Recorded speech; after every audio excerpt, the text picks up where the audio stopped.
Hello, all you cool cats and kittens. Welcome to the Maven Show.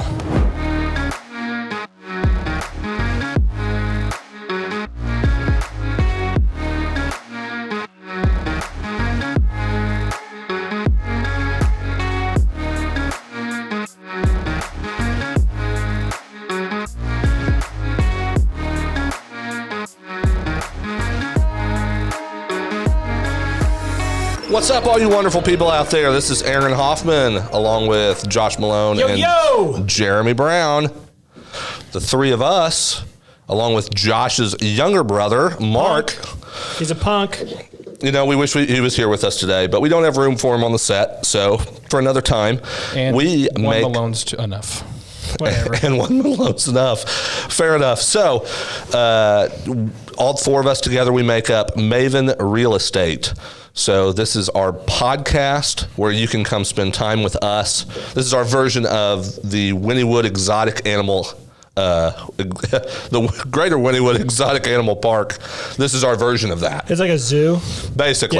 Yeah. A menagerie. Where you come and observe the Maven ravens in our natural habitat and see what we actually do with our time. Yeah. We're dangerous, but you observe from a safe distance. That's right. So. And if you don't, we encourage you to do so.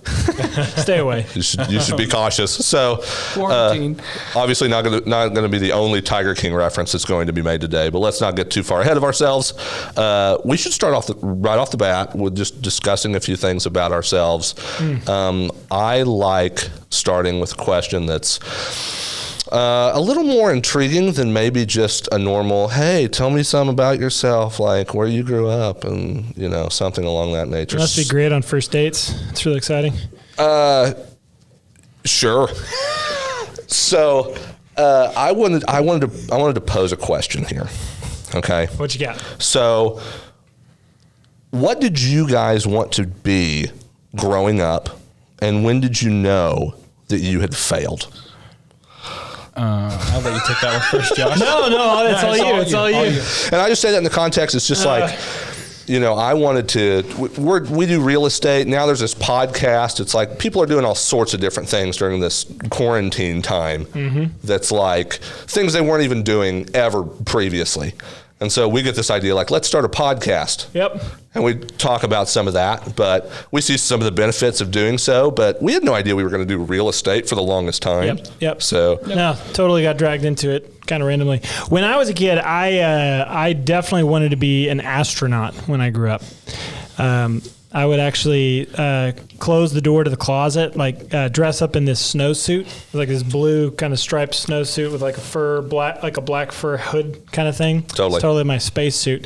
And I would just go sit in a closet and pretend like the door in front of me was all lighting up and like a control panel and stuff. And I was heading to outer space. So, as far as like how I knew that when I knew that I you're failed, still not hanging on to that dream? I don't exclude the possibility. You still have a chance, Josh. I would love to go to Mars, you know. I'm probably not in reality. Martian real estate investment. 70. So growing up, when someone gave you the advice that you should shoot for the stars. Right, yes. I took it to heart. You literally took it to heart, and that's where. No, like I still regularly read articles about like black holes and quasars and all this, everything happening in outer space. Like my news feed's probably a little bit different than yours because I get advertised on Facebook, all those articles that are the science nerdy articles. I'm not actually sure why it didn't work out. I assume it's because I got distracted by all of my other really viable options. Know, like a basketball player, baseball player. Of course. I have a question. Yeah, what you got? So, how many siblings do you have, Josh? You want to tell us about that? Yeah, How many siblings? Sure. Yeah, Mark is actually number 7 of 7 children. I'm number 5. So there are 5 boys in our family, 2 girls. And how often do they tell that story about you being an astronaut? Ooh. My mom definitely tells it all the time. I've heard it quite a few times come out of her mouth. You didn't get a hard time about that, did you? Not until college. Yeah. I heard it in college. I was going to college. It was mostly my little brothers telling my college friends, and that's what you guys, know about it. So yeah, I think it was just all the other options of like, being a chemist and a writer and a doctor and a musician and all kinds of different things. Okay, but did you do anything to try to actually accomplish the dream? Any space camp? Like, I'm curious if I actually did more than you did to try to become an astronaut. Maybe. Because I got a little sneaky secret about myself, but I want to see what you actually. So I did take like 3 semesters of physics, but that was never okay. Realistically, really, that was more than I ever did. Yeah, I did do relativity and quantum theory in modern physics. Okay. I don't know you, but I was part of a group in elementary school. Young Astronauts was the name of the group. Wow. Right. So some sort of after school program thing. Young Astronauts. So. I would not have expected that about you. Yeah, I don't think I would believe that about you. I think I suppressed that or something for the longest time because I just don't even... Right, because you try to pretend to have zero interest in being a nerd. Yeah, I mean, like I started college thinking that I was going to be good at math. Really? Yeah, and then I focused on that for about a semester. How did I not know that? I've never heard that about you. Probably because it didn't work. Probably because it didn't last very long. Not that I was exactly straight A's and everything else that I did in college, but that in particular, I tried it for, a semester, and that was it. We had a really good connection, you and me. I got a math minor, so I mean, like I would have loved talking math with you, but See, we still have that some with what we do with real estate. You do weird things with numbers, where like you memorize prices of houses, square footage of houses. Like it's like I start describing a house that hit the market, and Aaron just like pops off with, "Oh, you mean the one with 5 acres?" I'm like, "What's wrong with you?" So now he names the street name, and the number, like the number listing of the street agent. Name. You're like, "Oh, is that 17205 Northwest 82nd?" Like, what are you talking about? Yeah, did you look at the school district? The school district's no good. So I'm sorry. Yeah, that's why it's so cheap. It's deceiving, right? It says it's in a particular town, but then you look at the school district and you're like, okay, well, that's why. Yep. I think there was the early numbers nerdy thing, and then there was also like my version of that growing up was like obsessing over statistics and like, how many RBIs a particular person had. I was totally just like, really? Dante Bichette hit that many home runs in 1994 for the Rockies or whatever? Like, I don't really. I mean, you and my brother, John, are exactly the same with that. Right? It's like, no idea. And like, I've always been intimidated by that because anytime I have watched plenty of Sports Center in my life, but anytime we talk about numbers after the fact, I almost don't want to watch sports because I feel like people are going to expect me to remember. And my memory is like, one of the shortest memory spans ever. Like I can somehow bring together a ridiculous amount of complex information and synthesize it. You can learn very fast. Yeah, you can learn stuff super So instead quickly. of remembering things, I usually like just pick the information back up in the moment. Sure, yeah. Is mostly how I operate. Yeah, so. And I literally have to be like, okay, yeah, I can process that much information. And it looks painful. It actually looks like it hurts me. No, you're like... And it's because it does. I think you're making sense, but you're like 7 steps ahead of me. Can you slow down? I'm trying to process it while also trying to avoid a migraine. And I'm trying to do both at the same time. I'm like, what do you mean? The interaction is hard to watch. So it's painful to watch you two interact. Especially when we start yelling. Yeah. Oh, yeah. It's great. Yeah. We're not near as miserable as it looks. Right. Hard to believe. Because I respect Aaron and I understand Aaron and I'm like, okay, he might move like a sloth and I'm like a jackrabbit but I need him. He's like the other half of my brain. It's great. Anyway. And I take that as a compliment. Hey. No, but what's funny about like the real estate stuff is I never even liked the idea of business growing up. I did pretend to be a car salesman. Like there was like a game where I'd put on this little like suit jacket, right, and talk to my siblings and like try to sell them a car or something like that. But were you a good used car salesman or like definitely a white hat? Yeah, like like good. The cowboy, like a white hat. So I mean, because a friend of ours had recommended that she was basically like, whatever you do, study business because everyone works for a businessman, but You know, so if you're going to be an engineer or a doctor or a chemist or whatever, like be a businessman too. And I took that advice enough to take accounting. Yeah. Okay. And then I basically like was totally disinterested, too much of an idealist about whatever, science thing I was into. Gotcha. And basically didn't see how business connected with everything else is even like an engine for fueling ideals or for like advancing things that I want in the world, like that kind of thing. That makes sense because that's basically all that we think about now. Yeah, no, because I like, well, what's funny is like as soon as it clicked for me of how, excelling in business can really get me where I want to go. Totally. It's like allows you to help other people ever. in a way that you would never even consider, or it's furthest thing from your radar. It's just like, now it gives me all these. It opens up this whole new world of possibilities that you can actually contribute to other people. Right. And No, and so like I started obsessing over real estate, Robert Kiyosaki, reading Rich Dad Poor Dad, all that kind of stuff.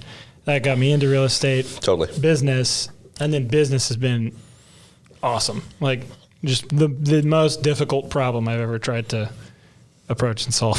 So that's good stuff. Anyway, that's good. That's stuff. me. That's me from astronaut to real estate.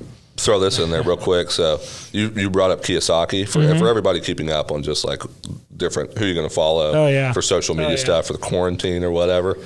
Check out Kiyosaki. He's got some interesting things he's throwing out there.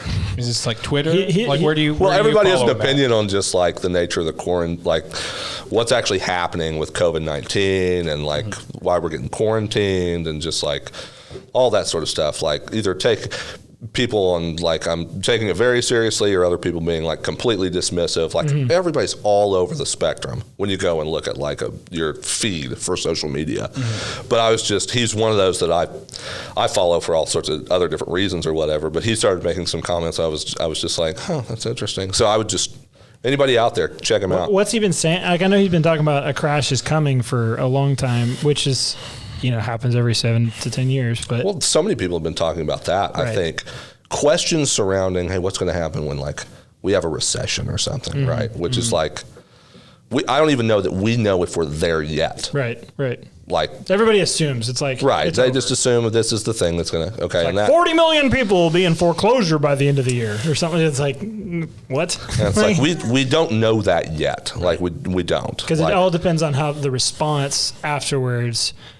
What actually is happening with the biology, whether we need to be isolated from each other for 6 months or if it's like at the end of the month we're done. It's like we're no experts on this thing, but this clearly has not played out as long as it's going to. Yeah. So anybody who thinks that like we can predict that like the economic impact of this, we don't even know how much longer this is going to last and to what degree. When are people actually going to start going back to work in a capacity that's not the essential services people? Right. Yeah. It's like, so we just don't know. But I just mentioned him when you mentioned him, I was like, people, he just had some interesting things to say. It just reminded me like, go check him out and see what he says on Twitter. Cause he's got, oh yeah, no, interesting now, but man, he changed my life. Like the information in Rich Dad Poor Dad of like the mentalities of, even though his quote unquote poor dad was really wealthy, it's like a comparison between mentalities that keep you tied to a job and the 9 to 5 and you're always an employee versus the mentalities that lead you to be a business owner and investor. Not even just self-employed, but like really expanding your wealth to where you actually have something to give back instead of just, barely making it with your 40 hours for your family. Right. Yeah. So. No, and that's the feeling so many people. Yeah. It's all about expanding your income. Everybody like talks about the importance of reducing expenses, which is really important. Totally. But is not even half of the picture. Like the much harder piece and the thing that everybody needs to spend so much more time on is how do you increase your income? Well, I think it's at least for the reducing their expenses, that is one of the things that is like whenever a person starts to get a little bit ahead, they start to get a little bit ahead. There's a tendency to not catch yourself as early as you really should for just like, you can pile up debt in a way that's just like, it's the bad type of debt. Right. There's good kinds that is like, they're worth it. Right. Like, and we should plan to do that. Right. But catching yourself on the front end of the bad type of debt, it gets so tough because people people who haven't necessarily invested a bunch of time and energy and effort in understanding stuff that Kiyosaki gets into, right? It's like they haven't necessarily laid out a plan for like growth and expansion and like this sort of financial just explosion for themselves personally, you know, and then trying to execute a plan like that when you don't have that kind of plan in place and try to execute on it, and then you progressively have this like increasing debt amount that does get to where it's just bad debt. Yep. Oh yeah. It's so hard to break through that. Yep. And like it just takes a lot of time and energy and effort to do that. And everybody's busy. Everybody's busy. Yeah. And so it's like really hard to take the time, but it's so critical for actually being able to leave your kids something, being able to leave a mark on the world in terms of giving back what really matters to you. It's like we're so early in this too. Yeah. It's like for us ourselves, it's like we're 5 years into doing real estate now. Yep. You know, it's like the first 3 years was a complete nightmare. You know, it's just like it's like Insert Maven Monday reference. Oh yeah, we did reference Tiger King very early before anybody knew about Tiger King. Cue Maven Monday's clip right here. Yeah, the what Tiger was NATO that? episode. I don't know. We'll find it. Nada, Mama, there's a Nada. Please remain calm and proceed to the nearest appropriate shelter.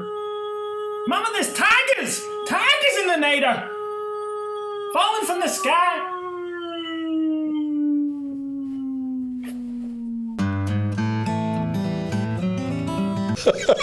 Wow, that's impressive. Josh was on that fast. Yes. Oh yeah. Ahead of the curve.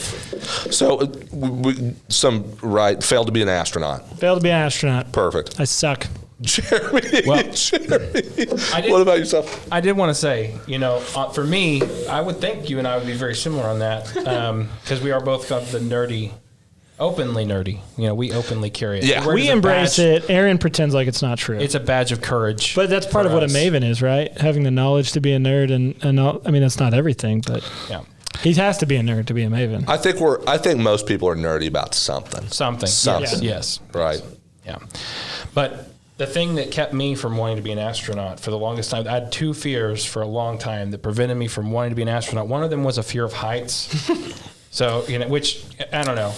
Some people say you get up there, it doesn't feel all that high, but it always looked really high to me. And then, and the other part of it was a fear of running. I think I still suffer from that same fear. Yeah, so I never ever thought I want to be an astronaut because I didn't want to run and I didn't want to fly. A fear of running. For a long time. A fear of running. What was going to happen if you ran? It would hurt a lot. That was... well, we won't get into that. There's some psychological things there. But that was what prevented me from that. That's fascinating. My dad would, anytime that there was like a fear of pain or a particular thing like that, he would remind me of that pain is just weakness leaving the body. That was a phrase that he would use often. I had a football coach that said similar things to that, which he's a great football coach, Coach Jeremy Turner. He was my offensive line coach, and I never really saw that manifest into reality. It never really, I don't know. It just never manifested. There was a funny joke. I think this was, who did I hear do this? I think it was Norm Macdonald actually had this joke where he brings up, he was just like, there's people, they say things about like, and his delivery, it's just sad as people say these sort of things like, whatever doesn't kill you just makes you stronger.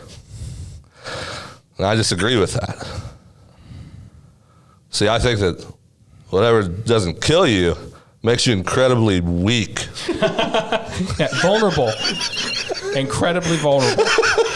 And you're just like, that's genius. Thank you for stating the obvious as the only way, the comedic timing of Norm Macdonald, the way that he can do that. So that's great. But for me, I did mean to mention, I do on the NASA thing. Sorry to cut you off. It's all right, Josh. So we all know you like to talk. Yeah. I shut up. I actually do have a cousin who interned for NASA. So I'm like kind of 1 degree of separation away. That's the nerd side of the family that I really relate with and get along with. So, Hey. yeah. But so it could have happened. So you're an astronaut by extension. Basically, yeah. Sure. And depending on the degree to which any of us really like Apollo 13 as a movie, I mean, we kind of are too. Yeah, we all are. Right.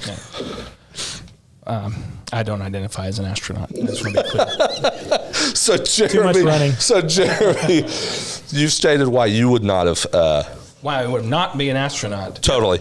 What did you actually want to be growing up? when To did you answer know you that failed? question, we have to ask another question. Okay. And that question is when. Because I think everyone at this table, and almost everyone that knows me to any degree, Yes. knows I'm a bit of a dabbler. Yeah. Hey.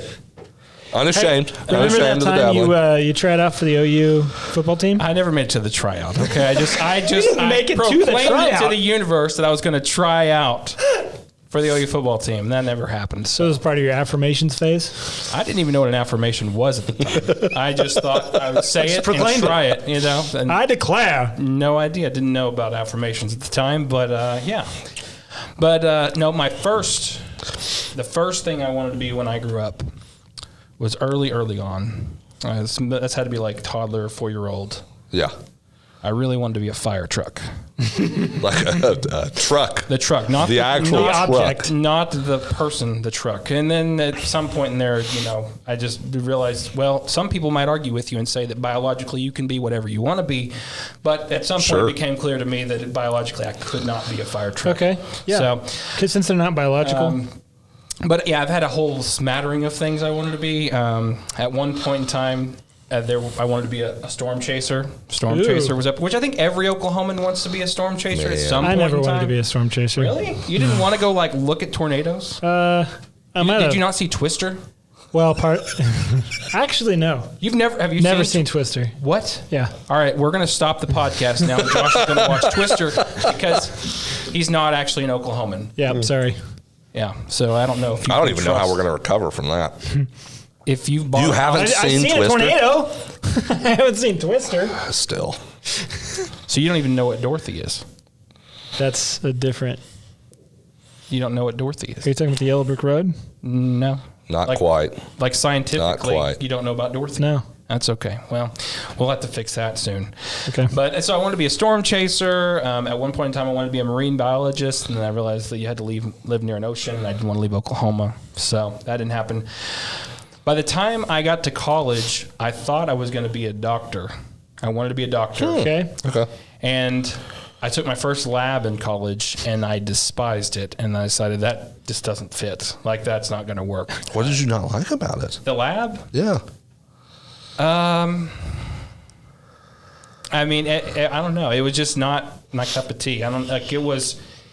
Didn't do what you thought it would I do. love the lecture side of science and like the reading the literature and stuff. Yeah. But whenever it got into like that, like people applying things that actually didn't. I don't know. In my Zoe lab, like it was like I don't know. I just felt like they wanted you to make leaps in your mind. Oh, that was stupid. It was like the whole evolution thing and like that stuff. It just didn't make sense, and like they were really trying to force like square blocks into circle holes and Yeah. Well, yeah, all the it just didn't make cladograms and sense. stuff. It's like a whole bunch of memorization of like stupid facts, basically. Yeah, it just didn't make sense. Where the lecture, I could deal with the lecture because the lecture stuff mostly made sense, but in the lab it just didn't, That's and I interesting. hated it. So Yeah, Zoe. So my major was biochemistry, and Zoe was my least favorite science. Like I had to take it. well, maybe I It was really bad. maybe I should have just taken another. You should have taken science. chemistry. Man, now I feel like maybe I It was jumped awesome. ship too soon. It was awesome because you got to basically like. Well, in my first chemistry class, we actually like. In one of my first labs, we took copper and made it in like dissolve into a solution, and then pulled it back out and weighed to see whether we got all the copper back wow. out. So it was like really cool, kind of solid to like Like dissolve you liquid and then dissolved it solid. and then precipitated into a solid or something Yeah. like that. So you get to go do a lot of cool things like that. What's interesting is like I really liked the labs because they were like, oh, here's a new thing, new technique to learn how to do. Mm-hmm. I like learning the science. Whenever I actually worked in a biotech lab for a couple of years, it bored me to death because I was doing the same thing every day. Nothing new. It was just all. I was growing up E. very coli, you know. See, you said what you said purifying about the proteins, all thing this about the kind of copper and how cool that was. Oh, yeah. And I'm just sitting over here thinking like, There's not a thing about that would interest me. But hey, it's your cup of tea. Doing it in a new, for the first time is really cool. Mm-hmm. Doing it for the 100th time. And part of the thing is when you actually work in a lab, you're with the same 8 to 10 people every day. Yeah, see, this is really interesting, even just about jobs. When somebody's just like, because we didn't know we were going to. I want to talk to people all day. I do.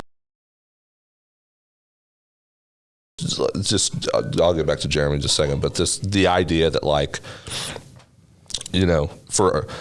you've got that lab situation and you're like, you talk about just like how cool that experience is. And it's just, but when you do it the 100th time, you're just like,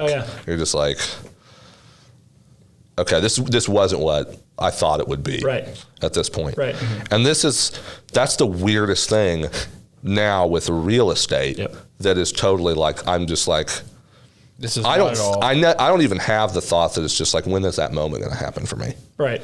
With real estate. Oh yeah. Because that's been the perpetual experience over and over and over again with different occupations, or just even what I was considering pursuing in school, where it was just like, you were counting on it at some point being more of a drag, or just like, and it's not that it doesn't have moments where it's just like super challenging, really difficult, trying to solve a complex problem. Punch a hole in the wall. Yeah. But like the genuine excitement and the genuine just like obsessive nature of trying to learn as much as you can about how this process works, so you can be as helpful as possible in all these different situations for like a super high impact thing, like one of the greatest investments that a person is going to end up making in their life. Oh yeah. It's like to be able to handle that well, like, and wanting to do that. I don't foresee this sort of like, and if I'm self-deluded, whatever, I don't see this sort of like drop off of boredom. With this, it's just like I'm tired of doing this. Because it's always like a new complex problem that you're solving for people to serve people, and that's super fulfilling. Totally. And you're also in the midst of it dealing with the people's problems. Yes. Of like their psychological, their fears, their worries, their frustrations. Right. Their poor communication with each other, or stuff that they've got to work through. Or I could even say something. Yeah. I could even say something that I don't even realize that I said something a particular way. And I've got to be on guard to be like, okay, did I say something that threw this off, or just makes you think like I mean something I don't? Yep. But that kind of awareness to handle that well in communication with one another, it's just, I love being able to do that. Yeah. And break through those communication things, those problems that can arise just daily with people. It's awesome. Yeah, we deal with like something that has like lots of different what's the word, like variables, so many different variables, tons of variables in just like the real estate part of it. And then you plug in the people that we work with, and you get to know all these really complex people and get great relationships, and sometimes rocky relationships, but but fulfilling, challenging relationships. And you put those things together, and it's like you never ever, what we've each done over 100 deals now, and you're never going to see that transaction again. Even if you work with the same person, you're going to wind up. It's a different experience. It's a different experience. It's pretty amazing. That, and our industry seems to change. Just even like in regulations and like 6 months into selling real estate, like 6 months in, like the biggest switch ever with like all the lending practices. Totally. All the legal repercussions of 2008 basically showing up in 2015. Yeah. And that's who knows what's going to come out of this. Like, and of course, at that point, that's when I was like, okay, it's good time for me to start, right? Everything's changing. Probably not the best call. So Jeremy, was there anything else you wanted to finish up on that?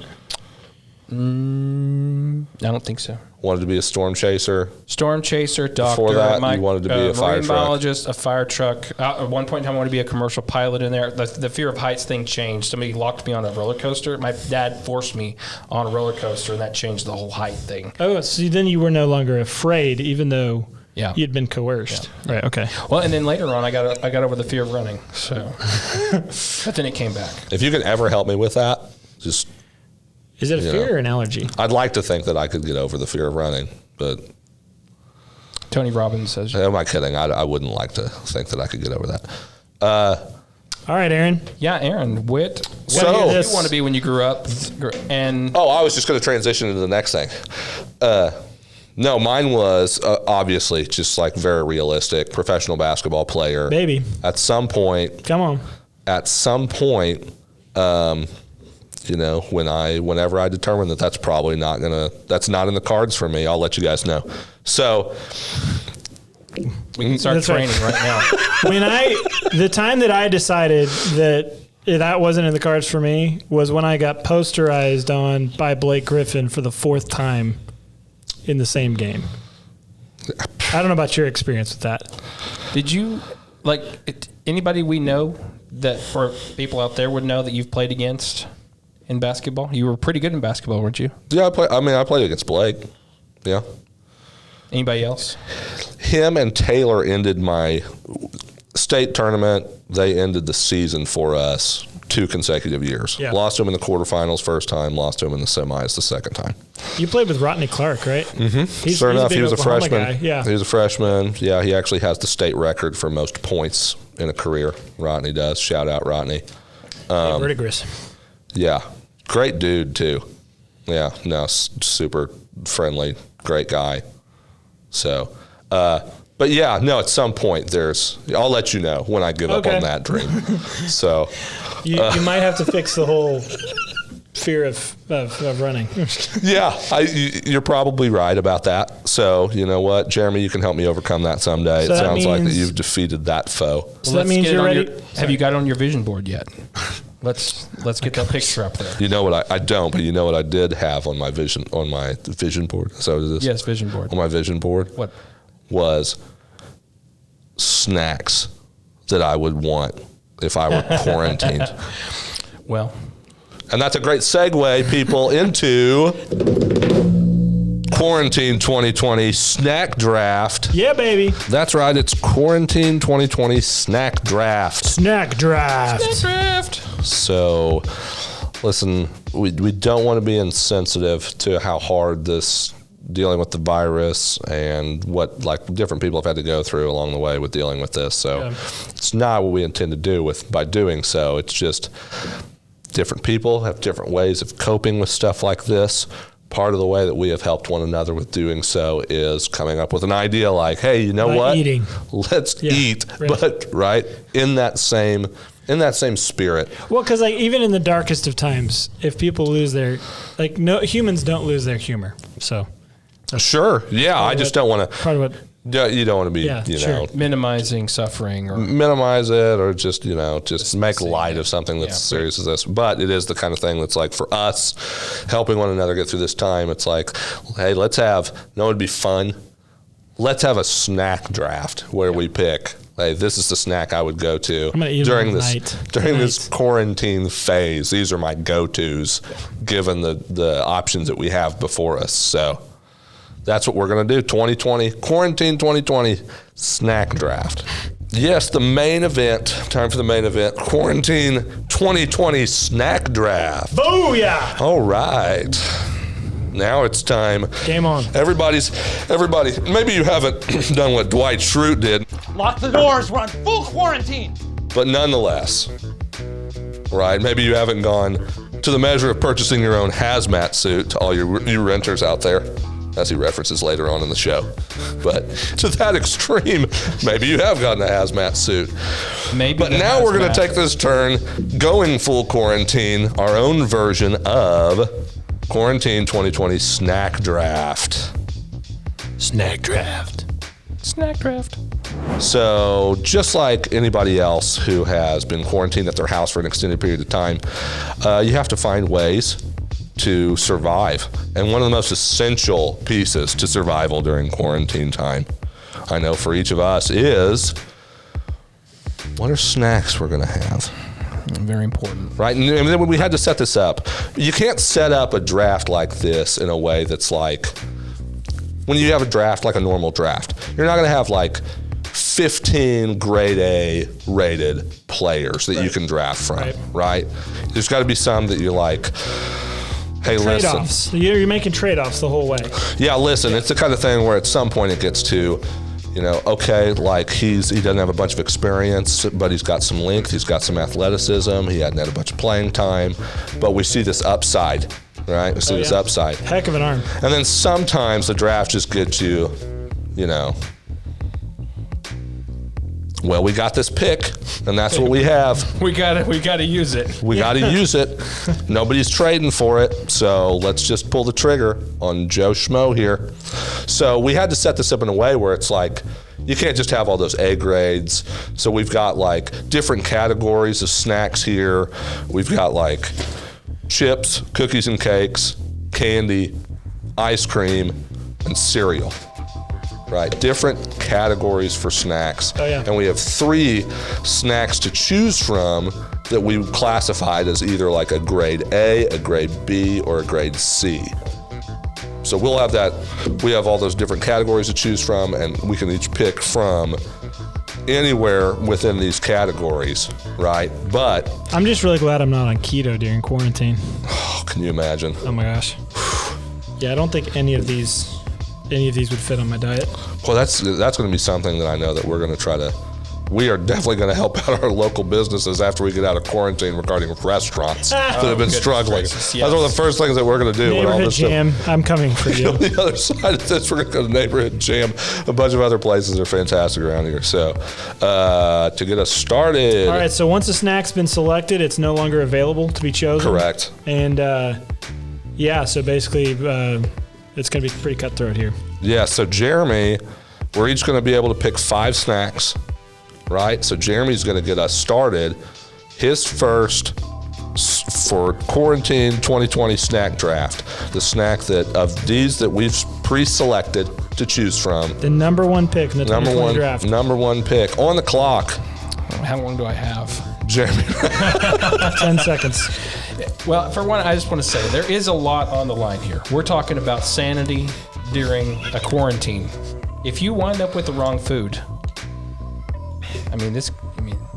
this could ruin your franchise for a decade if you get this wrong. I see it as life and death. You're emotional. We're talking about franchise. Your emotional health during one of the most socially straining times of your life. This is very could important. be compromised. So, Jeremy, you're on the clock. Obviously, you're going to have to go with one of the grade A's for drafts here, right? Five of which are the most obvious. I recommend the C's. You should definitely go for those dry Nilla wafers. Are you sure? I don't want to. Who was the guy that got drafted when KD got drafted? Who was number? No. Who was the Odom? Who was it? The one he was number 1 and he to the Portland Trail. Greg Oden. Yep, yeah. He was taking over Kevin Durant. Yep. Maybe I'm not saying I'm taking candy corn, but maybe I Hey, should. listen, at some point, I don't know how this works with your metabolism, right? Mm-hmm. But, and just what you might have a preference. You might be like, I love salty versus I love sweet, right? But at some point, you got to realize, hey, this isn't a league where we want to draft a bunch of bigs. Right, we need people who can move. We need somebody who can do a screen and roll. We need somebody who can pick up and do a switch, right? Whenever there's an on-ball screen. So, who has that kind of versatility and who has that kind of value for you in the version of a snack? I'd love to see Applejack set a screen.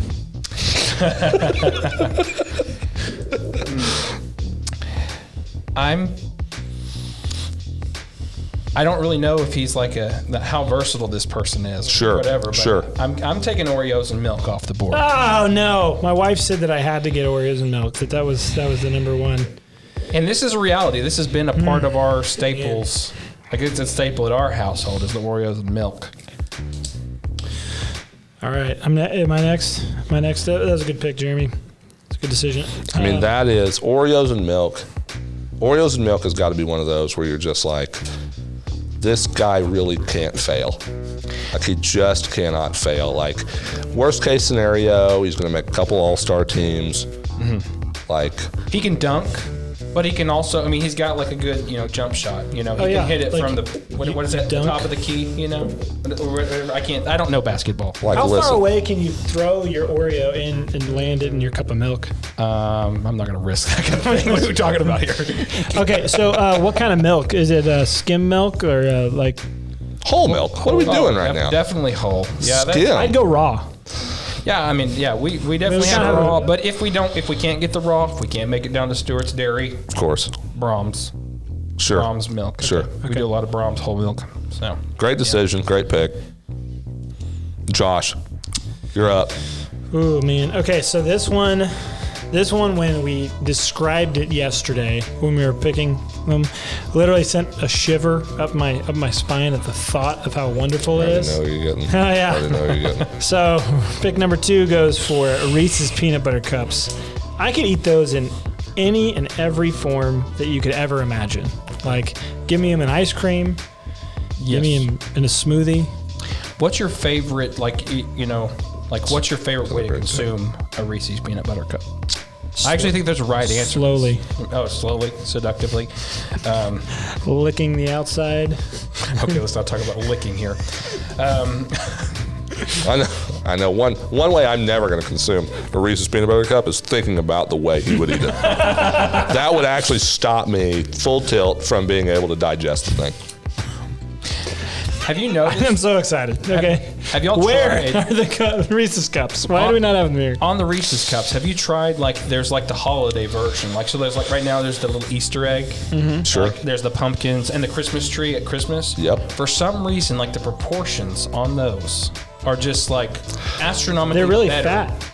I don't know what it's got all the peanut Are butter. you talking about the smaller round ones, or are No, you talking about the ones that are the shapes? The shapes. The shapes seem to have the best proportions. I don't know what they do. Is it more chocolate or more peanut butter? What makes it better? I think it may be the more peanut butter, which is surprising to me because I'm a chocolate person. I love chocolate. Yep. But It reminds me.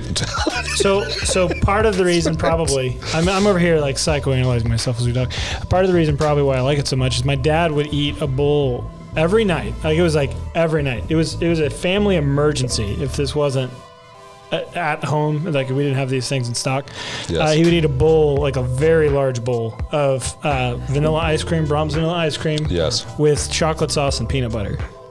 And so, of course, you oh, dude, it's so good. You mix it all up together after it kind of melts a little bit too. Oh, so we would all kind of imitate that because that's what Dad was doing, and that was the chocolate peanut butter thing, really. Where that started. That's great leadership in the home right there. Oh man, the example. Your dad just setting that base. My dad's great. It surprised me when you told us about that because your dad, he always seems to be pretty slim. It's because he climbs up and down scaffolding all day every day. He does do that. If I ate if I worked the way he worked, then I'd be real thin. Yeah. But, maybe need on the scaffolding. He's gonna throw my tail all day. Yeah. All right, so I'm going to. I've obviously got to make a pick here that is. We had to put cereal on here.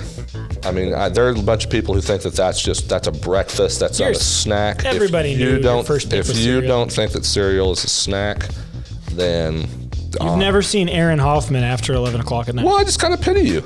I mean, just that's you really need to reconsider a couple things. I'm trying to remember the last time, other than a continental breakfast, that I had cereal. That I went and bought it.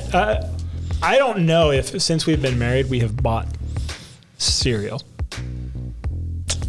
That's 7 years. In our household, cereal doesn't make it up there as a priority, and that's debated heavily. And I'm not going to tell you who is on what side of that debate. I'll let you guess. Let the viewer decide. One might conclude. But that being said, you know how the government's kind of takes some liberalities with their powers recently? Sure, yeah. Well, in this quarantine, I've taken some liberals. I'm using some executive power. Sure, yeah, right. It's an emergency, babe. Yeah, no, it's an emergency sort of I'm situation. the one doing the shopping, so I don't know how it wound up in the basket. I found myself with a box of cereal. And the next thing you know. So I'm gonna take Cinnamon Toast Crunch off the board. Good choice. That's my pick. That category makes me nervous. Cinnamon Toast Crunch. You just don't want to end up with the last one? Well, hey, are you not a big fan of grape nuts? Oh, goodness. Listen, there's a drop off there. There's certain categories. Apple Jacks is pretty solid, and then grape nuts. There's categories here, but I'm just boy. Jeremy, we're back to you. Second rounder. What's it going to be? So this pick is more out of fear. I'm just going to tell you that. That's fine. Because I cannot both get grape nuts and candy corn. Yeah. So this is more out of which do I hate worse. Wow. Hey, listen, but this is, you got to understand, like, this is a real, at some point, picks have to be made that are about getting assets, even for future trade value, than just the actual value that you have in the moment with the individual. You like, leave first round picks on the table, like the top tier picks on the table, because you're afraid you're going to get a bad pick. How much sense does that make? I'm a system guy. I'm a system guy, and I know where some of these players fit in my system. I question your management. I know where they fit in my system, and I know how to use them. I think I can use some of these lower tier players in ways that other people don't Creative know how to utilize roles. them. Yes. And I totally believe that. I like to develop talent. Because when we were talking last night, one of the things that we discovered was that whereas most people typically will cook food and will basically try to combine it by putting it in the oven or putting it on the stove, or you transform it. taking raw things. You transform it into something else. Like Jeremy takes packaged food and combines them in different ways. I do. What was it that you were saying? You were like putting mustard on? Like I don't want to talk about that because I feel like that would be divulging part of my strategy. Oh my gosh! So I don't want to. All right, so Jeremy's off. Okay. So what am I going with here? I thought you made your pick. Yeah, no, you sounded very confident.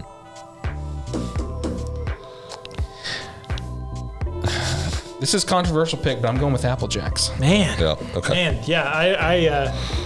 But Jeremy and I, we share a similar heart language that is cereal related. That's right. I need to be able to enjoy that's it. where you're not gonna. That's not gonna be your thing at all. Fine. It's like that's. I'll let you take the grape nuts too. We'd rather take somebody, maybe they've got a lower I don't need upside. to fill that slot. Listen, Apple Jacks may have a lower upside, but you're going to max out what you can get. That's right. Like, all right. They're going to reach their full potential. Man, I'm really loving where I'm landing on all this stuff. So my pick in the second round here, without question, the cafe style on the border chips. You know, those like huge chips with their medium chunky salsa. That's chips and salsa for Josh. That's chips and salsa. I'm so glad I got that pick. I got home last night around midnight after we were working on this stuff for a while, and I was on the phone with you. And you remember what I said? How upset I was at my home because I walked in and there were no chips. Because you did not have any. And there was no cheese. Yep. If I had chips, a block of cheese is what you said. Yep. Like that's my life right now. I went home and enjoyed some chips and salsa last night. It was good. After we talked about was it partly related to our conversation here? Oh, definitely. Yeah, definitely. right. That precipitated. But I do want to put like an asterisk beside this. I know we said medium chunky salsa because we just kind of had to make it balanced here. But if I was actually picking it, it would be Tarahumara's avocado-based salsa. It's like a spicy salsa. Right. That thing is heavenly. Have you ever had it? Is it like super spicy? Or it's pretty spicy. Like, no, it's not their crazy that stuff. Other Mexican place. That other. we don't Let's keep it of. local here. Yeah. No, so it's not like atomic, like crazy, but no, Tarahumara's avocado-based stuff. It's almost like guacamole salsa. Ugh. I love their chips and queso. I mean, but I need to try. But that's like the best. I mean, what you really have to do is put that on your tortilla, roll up your tortilla, dip it in the queso. That's life. I mean, that's when this whole thing is over, we've got to have like a restaurant crawl, just in a day, just from restaurant to restaurant. We could I bet we could walk slow enough. A lot of places. We should organize an effort citywide in Norman that's just exactly like you said, restaurant crawl. That's just every one night to another of the week to another to another. Like tapa hopping. Like Norman. Yeah. No, that's a great idea. We need to put that down somewhere. Okay, so here's where I'm at.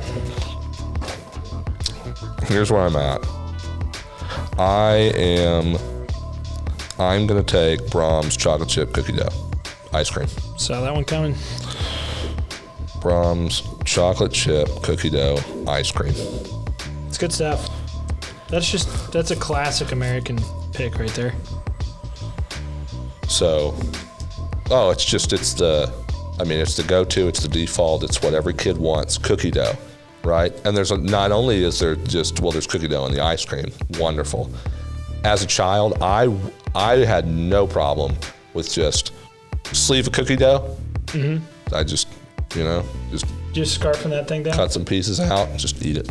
Kind of like I do cheese. Yeah, I'm sure. Now, when Does your mom know about that? Yes, yeah. Okay, if not, I was going to say I'm telling. Yeah, I'm caught. No, she did, and I think at some point she did begin to discourage it. So, yeah, no, that's. I'm kind of nostalgic even about this. I can, you can taste it. You just think of it, yeah. So that's definitely gonna be my pick. So it's a good pick. Man, these drop off fast. I'm really struggling. I think let's see what Jeremy ends up with here. Jeremy, you're up. You're on the clock. Third round out of 5. Third round here. We are getting to where it's the dregs. You've got to find some hidden gems. To me, so this really isn't like one of my favorites, but I do eat it, and yes. It's one of those things like there's certainly things. We'll cut to the candies. There are candies you find around the office, Yes. You find around Halloween time or whatever. Of course. There's the ones that you want. Smaller sizes, right? Yes. Little small snack sizes. Snack sizes. Totally. Yes. Absolutely. And this one I can do it. So I'm going to go with the Three Musketeers. Yeah, it's a good pick. You can only handle the snack size? It's a good pick. I've never done a full-size Three Musketeers. Really? Yeah. Dude, that was my jam. Really? No, but can you do, grade. let's just say, thought experiment, right? You've got little snack sizes of Three Musketeers. Yes. Right? Is there something where you can eat, like, let's say, could you see yourself eating like 10 of those? Right? Definitely. Versus just one single whole Three Musketeers. So, like, psychologically, there is this. It's not that you can't eat that much of Three Musketeers, but in actuality, for whatever reason, the snack size, you're like, all the components of this, the size of it. It's easier to justify. The ratio of chocolate to whatever that filling is, I can totally do that bite. Well, and I think some of it is just whenever I walk in the store, either I'm feeling like super chocolatey or super peanut buttery. If I'm feeling peanut butter, I'm going with the Reese's cup, right? Right. But if I'm feeling chocolatey, I'm going with the Snickers. But if theoretically I walked into a store and I was feeling chocolate and they had no Snickers, I'm going for that Three Musketeers because it's basically a Snickers with no caramel and peanuts. So, well, I'd be careful. Yeah. You and I, we talked about Snickers yesterday, right? I feel like you're probably downplaying Snickers a little bit. I am. Yeah. Right. If you're honest with yourself, I think that, yeah. And it felt a little wrong coming out of my mouth. Hey, you know what? That's all right. We'll move on. If you're out there, Snickers, and you're watching, I'm sorry, baby. We had to decide between Snickers or Reese's Cups. They're both being such solid flavors. Which grade A? And I was the one who was really poo-pooing Snickers. And that was embarrassing. What's crazy is, you know what I would take over a Snickers? Any day of the week. What? Payday. I feel like I wouldn't do it over Snickers, but Payday's great. Payday's really good. I eat that. It's really good. I don't know if I would admit this. I eat that as like if I'm out and about, like showing houses or something like that. I mean, not in a while, but sure. And I need energy. Yes. And I have to go to a gas station, and I'm at the mercy of whatever food they're going to have available. Payday every time. See, and I feel that way about Snickers. Like you and I with Snickers, it's just like interesting. I'm over here hungry. Why wait? Yeah, and I'm over here like my family knows. I actually count. refer to Snicker bars as my energy bars. Oh my god, that's a joke. That's a joke back at the Grove Mart in Lone Grove. I need to get an energy bar. I'm getting a Snickers. But when I hear you talk, I just got to say this. This is going to come across a little harsh. But whenever I hear you talking about candy bars, you're prepping them. I feel like you're like Stephen A. Smith talking about like UFC fighting. You just don't know what you're talking about. Just oh my goodness! Wow. No. Okay. You want to hear me talk really positive? You're over there being Joe Rogan, being like, this cat don't know what he is talking about. It's Twix. Twix is where it's at. Twix is what it's all about for me. Twix is good. Place in my heart for. See, that didn't come up yesterday, but that's really good. Yeah. See, it is the only candy with the cookie crunch. Is that actually technically true anymore? I have no idea. Doesn't Kit Kat have something like that? I don't know. I love their. Have y'all seen? Give me a break. Have you seen their advertising thing about the left versus the right bar? It's like which one's better, the left or the right? Yeah. That's pretty clever. That is super clever. They got me testing them, Yep. Blind taste test. Yeah. It's science. It's for science. Yeah. No, that's good. I had to eat these. I'm sorry, babe.